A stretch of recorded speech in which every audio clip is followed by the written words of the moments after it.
1915 से 1919 तक के कांग्रेस अधिवेशन ने देश में हिंदू मुस्लिम एकता के जरिए एक बड़े आंदोलन की पृष्ठभूमि तैयार करने में महत्वपूर्ण भूमिका निभाई। आज से ठीक 100 साल पहले आज ही की तरह विकट समय था। महंगाई चरम पर थी।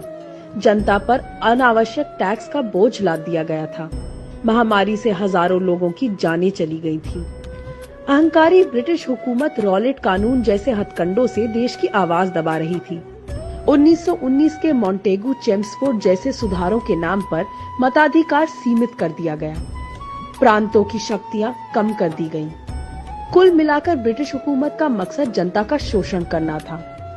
इसी बीच फरवरी 1920 में गांधी जी ने पंजाब में ब्रिटिश ज्यादतियों की निंदा करते हुए जलियांवाला बाग नरसंहार के लिए ब्रिटिश हुकूमत को माफी मांगने के लिए कहा, अन्यथा असहयोग आंदोलन की चेतावनी दे डाली। 31 अगस्त 1920 को असहयोग आंदोलन शुरू होना तय हुआ, लेकिन दुर्भाग्यवश 1 अगस्त को बाल गंगाधर तिलक का निधन हो गया। लिहाजा सितंबर 1920 में कलकत्ता में कांग्रेस का विशेष अधिवेशन बुलाया गया। इस अधिवेशन में स्वराज की स्थापना होने तक असहयोग कार्यक्रम चलाने की सहमति बनी।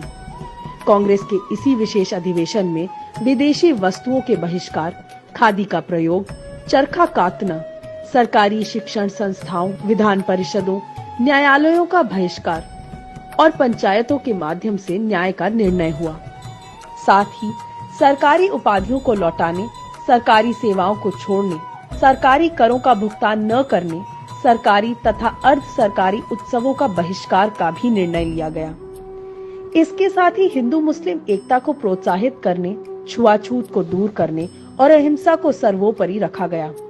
एक तरह से देखा जाए तो 1920 का ये कांग्रेस अधिवेशन असहयोग आंदोलन की यात्रा में सबसे महत्वपूर्ण पड़ाव साबित हुआ। अभी इन प्रस्तावों के जमीनी असर से ब्रिटिश हुकूमत की नींद धुआं होना बाकी थी। अभी तो असहयोग आंदोलन का असली रूप सामने आना बाकी था।